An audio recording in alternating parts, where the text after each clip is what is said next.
وَأَمَّا الَّذِينَ سُعِدُوا فَفِي الْجَنَّةِ خَالِدِينَ فِيهَا مَا دَامَتِ السَّمَاوَاتُ وَالْأَرْضُ إِلَّا مَا شَاءَ رَبُّكَ عَطَاءً غَيْرَ مَجْذُوذٍ.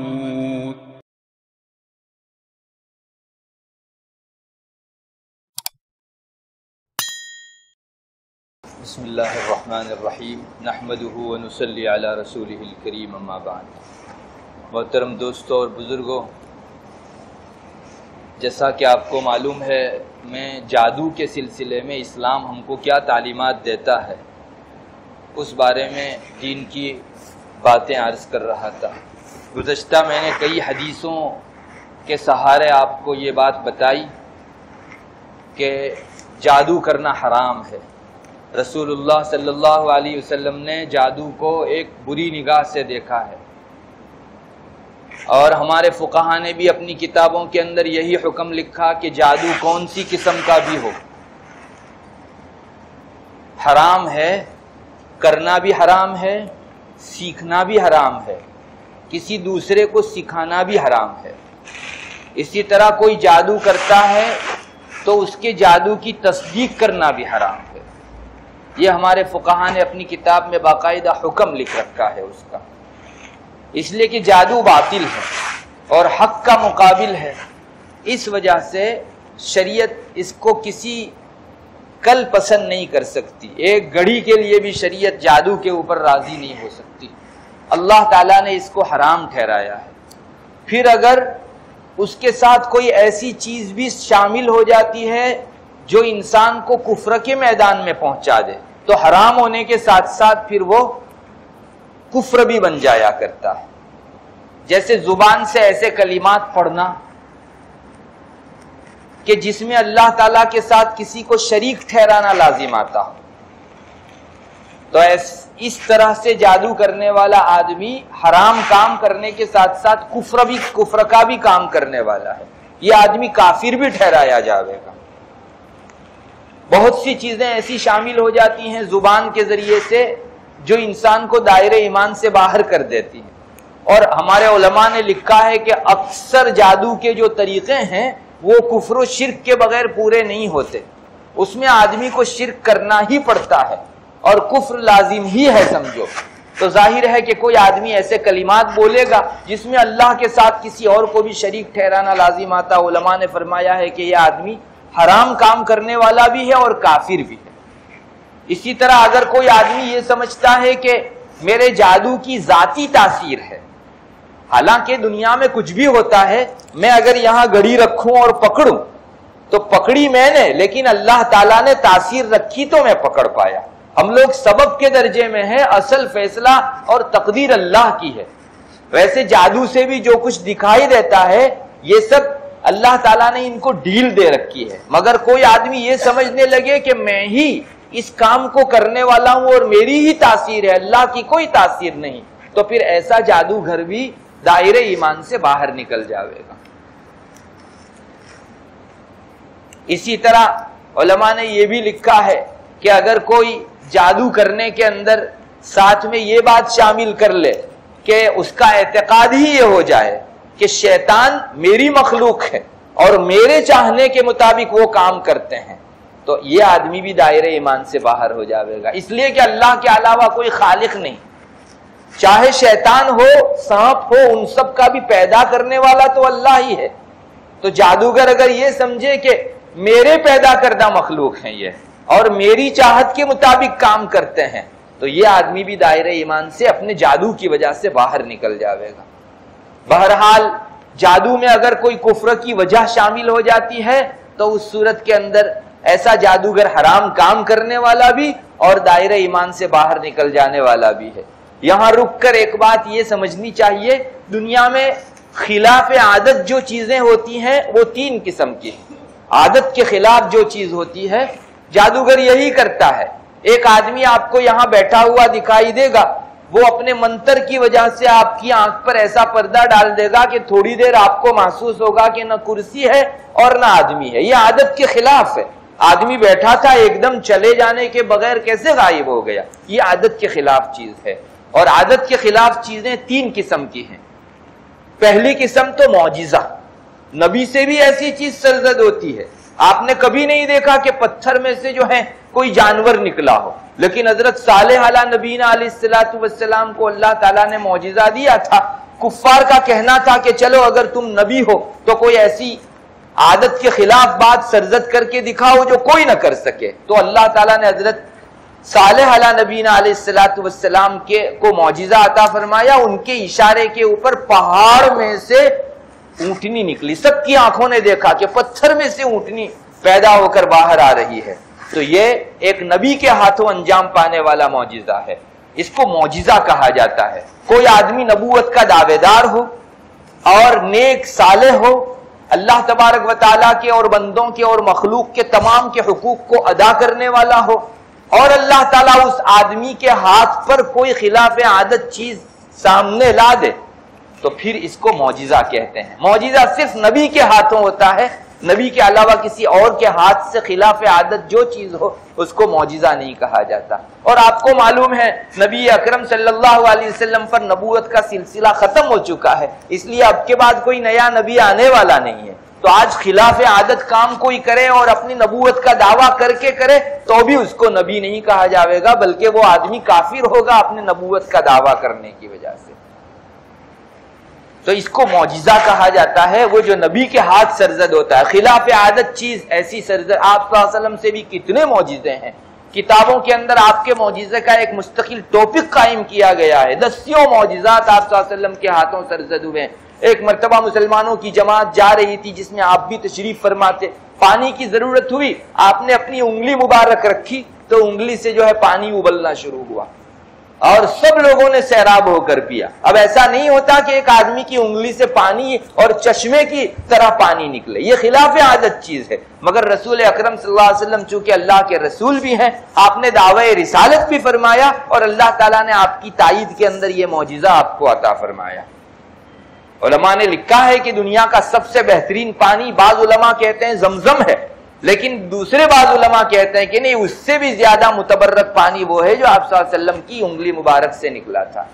آپ نے ایک اشارہ فرمایا، چاند کے 2 ٹکڑے ہو گئے، آپ نے ہاتھ کے اندر کنکر لیا تو کنکر جو ہے اللہ تبارک و تعالیٰ کی وحدانیت کا کلمہ پڑھنے لگا۔ یہ سب ایک نبی کے ہاتھوں انجام پانے والا معجزہ ہے۔ اگر کوئی شریر آدمی جس کے اعمال برے ہوں، جو کفر و شرک میں لت پت ہو یا گنہگار ہو، فاسق و فاجر ہو، اور اس کے ہاتھوں خلاف عادت کوئی چیز سرزد ہو جاوے تو اس کو جادو کہا جاتا ہے، اس کو سحر کہا جاتا ہے، اور یہ چیز حرام ہے۔ اللہ تعالیٰ کی تائید اس کے پیچھے نہیں ہوتی۔ آج بھی دنیا کے اندر نہیں دیکھا بہت سے جادوگر ایسی چیزیں دکھاتے ہیں جو خلاف عادت ہے، لیکن چونکہ ان کی شر پسند طبیعت ہوتی ہے، برے اعمال ان کی زندگیوں میں ہوتے ہیں، ان کے ہاتھوں کبھی بھی جو ہے کوئی اچھی بات سرزد نہیں ہو سکتی، اس کو جادو کہا جاتا ہے۔ اور اگر آج کوئی آدمی جو نبی نہیں ہے، نبوت کا دعویٰ بھی نہیں کر رہا ہے، اور اس کے ہاتھوں کوئی خلاف عادت کام سرزد ہو، اور وہ اللہ کا نیک بندہ ہو، صالح بندہ ہو، لوگوں کے بھی حقوق ادا کرنے والا ہو، مخلوق اور اللہ کے بھی حقوق ادا کرنے والا ہو، ایسے آدمی کے ہاتھوں خلاف عادت چیز سرزد ہو تو اس کو کرامت کہا جاتا ہے۔ جو خلاف عادت چیز برے لوگوں، کفار فساق کے ہاتھوں سرزد ہو اس کو جادو کہتے ہیں، نبی کے ہاتھوں سرزد ہو اس کو معجزہ کہا جاتا ہے، اور کسی بزرگ ولی اللہ والے کے ہاتھوں سرزد ہو اس کو کرامت کہا جاتا ہے۔ اور کرامت کا دروازہ اس وقت بھی کھلا ہوا ہے، اللہ تعالیٰ بہت سے بندوں کو یہ چیز عطا فرماتے ہیں جس کی وجہ سے قوموں کی قومیں ایمان میں داخل ہو جاتی ہیں، جو ایمان میں ہوتے ہیں ان کا ایمان اور مضبوط ہو جاتا ہے، لیکن یہ ذاتی طور پر کوئی کمال نہیں۔ ہمارے بزرگان دین یہی فرماتے ہیں کہ سب سے بڑی کرامت یہ ہے کہ انسان رسول اکرم صلی اللہ علیہ وسلم کی زندگی کے قدم بقدم چلنا سیکھ جائے، اس سے بڑی کرامت اور کوئی نہیں ہے۔ اور ہمارے بزرگ جو ہے اس کو بھاپتے بھی تھے، محسوس بھی کرتے تھے، دوسرے کو فرماتے بھی تھے۔ ایک شخص تھا جس کو ایک مرتبہ اس کا شوق ہوا کہ میرے زمانے میں فلاں بزرگ ہے، تو بزرگوں کے ہاتھوں تو کرامت سرزد ہوتی ہے، چلو میں ان کو دیکھوں۔ ایک لمبے عرصے تک میں ان کے ساتھ رہوں اور ان کی کرامتوں کو بھانپوں۔ وہ ساتھ ہو لیا، اس نے اندازہ نہیں بتایا کہ میں آپ کی کرامت دیکھنے کے لیے آیا ہوا ہوں، ساتھ رہا، تقریباً پورا سال رہا۔ اور وہ بزرگ جو ہے وہ حج میں تشریف لے جا رہے تھے تو حج میں بھی ساتھ گیا۔ پورا سال گزر جانے کے بعد بھی اس نے خلاف عادت ایک بھی چیز نہیں دیکھی۔ اب اس کا صبر کا پیمانہ لبریز ہو گیا، اب کتنا صبر کرتا؟ تو اس نے آخر میں بزرگ سے کہا کہ حضرت میں تو آپ کو سچ بتاؤں اس لیے آیا تھا کہ آپ کے ہاتھوں کوئی کرامت دیکھو، لیکن میں نے دیکھا اب تک ایک بھی کرامت آپ کے ہاتھوں سرزد نہیں ہوئی ہے، میں آپ سے بدگمان ہوا جا رہا ہوں۔ اللہ کے نیک بندے کبھی دعویٰ نہیں کرتے، مگر کسی کا ایمان خراب ہو رہا ہو تو اس موقع پر سچی حقیقت پھر ذکر کر دیتے ہیں۔ اور انہوں نے کہا بیٹھو ایک بات سنو، تم تو رسول اللہ صلی اللہ علیہ وسلم کی سنت پڑھے ہوئے ہو، سب کو معلوم ہے موٹی موٹی سنتیں، ایک سال کے عرصے میں تم نے کوئی ایک کام ایسا دیکھا کہ جو میں نے خلاف سنت کیا؟ تو وہ غور کرنے لگا، بہت غور کر کے کھوجنے کے بعد بھی اس کو سال بھر میں ایک چیز ایسی نہیں ملی جو رسول اللہ صلی اللہ علیہ وسلم کی سنت کے خلاف ان سے سرزد ہوئی ہو۔ تو اس نے کہا کہ حضرت یہ بات تو میں نے نہیں دیکھی۔ فرمایا سب سے بڑی کرامت یہی ہے الاستقامہ فوق الکرامہ، رسول اللہ صلی اللہ علیہ وسلم کی سنت پر زندگی میں عمل کر لے آدمی اور ایک پاؤں آگے پیچھے نہ ہو، اس کو سب سے بڑی کرامت کہا گیا۔ اس لیے کہ ہوا پر اڑنا پرندے بھی کرتے ہیں، پانی پر تیرنا مچھلی بھی کرتی ہے، اور اس قسم کی مخلوقات کو اللہ تعالیٰ نے انسانوں سے زیادہ طاقت دے رکھی ہے اس قسم کے میدان میں، لیکن کوئی اپنی طبیعت بدل کر دوسرے کی طبیعت کے اندر ڈھل جائے ایسا بہت کم ہوتا ہے، اور یہ جس سے ہوا اس نے سب سے بڑا کام کیا۔ ہر انسان کی چاہت ہوتی ہے اپنی طبیعت کے اعتبار سے بایاں پاؤں پہلے چپل میں جاتا ہے، بچہ پہلے بائیں ہاتھ سے کھانا یہ کرتا ہے، کھانے سے پہلے کی دعا بھولنا، کھانے کے بعد کا شکریہ بھولنا، یہ انسان کی طبیعت میں ہے، لیکن اپنے اوپر اتنا قابو پائے کہ ان سب چیزوں میں وہ اپنی طبیعت رسول اللہ صلی اللہ علیہ وسلم کی طبیعت پر ڈال دے، اس سے بڑی کوئی کرامت نہیں ہے۔ بہرحال کرامت بھی ایک چیز ہے، معجزہ بھی ایک چیز ہے، اور جادو بھی ایک چیز ہے۔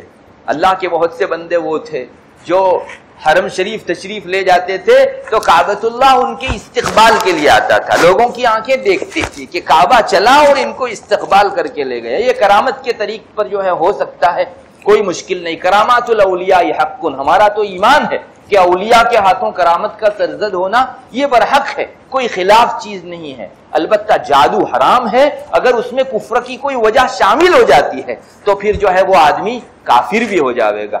اسلام میں جو موٹی موٹی چیزیں ہیں جن کے جاننے پر ایمان موقوف ہے، ان میں سے کسی کا انکار لازم آتا ہو، ایسا جادو بھی انسان کو دائرے ایمان سے باہر کر دینے والا ہوگا۔ اور جادو میں دو چیزیں، بہت ساری برائی ہیں، دو برائی بہت بری ہے، اور جس کو حدیث شریف میں بھی ذکر کیا اور ہمارے علماء نے بھی اس کو ذکر فرمایا ہے۔ جادو کی ایک بری چیز تو شرک کے ساتھ اس کا چولی دامن کا تعلق ہے۔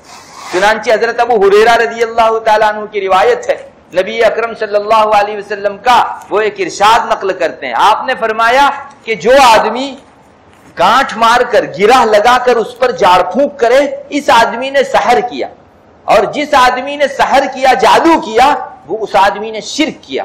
اور جو آدمی کسی چیز سے وابستہ ہو جائے، پوری طرح ڈھل جائے اس پر، اللہ اسی کے حوالے اس کو کر دیتا ہے۔